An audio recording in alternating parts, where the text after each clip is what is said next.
So this is Camp NAWIC 2023, and it is high time that we educate and give back and encourage other things besides college diplomas.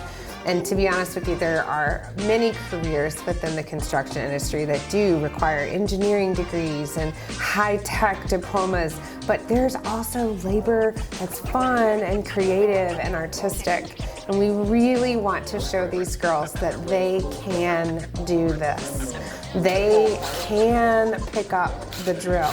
They can pick up the screwdriver. They don't have to be afraid of what's in Dad's toolbox or be fearful of what Mom wants to do to the kitchen. You know, they can understand a little bit more about these, both commercial and residential construction. In the simulator, there's different types of trucks, but we just focus on two main trucks. It was it's kind of like you're driving a car, because you have to change all these brakes and stuff. There's a lot of people within Henrico County Public Schools and schools in general all over the nation who are pushing for advocacy. We really need students to know that there are other options besides university.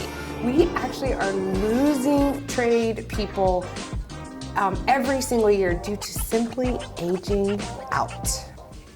So, and especially with women in the construction industry, we're on an 11% ratio. So if we didn't have the help of our male counterparts within this business, we can't make this happen either. To see NAWIC accomplishing this, it is a piece that these girls get to walk away and they're gonna be able to say, I can do this. I can make a difference.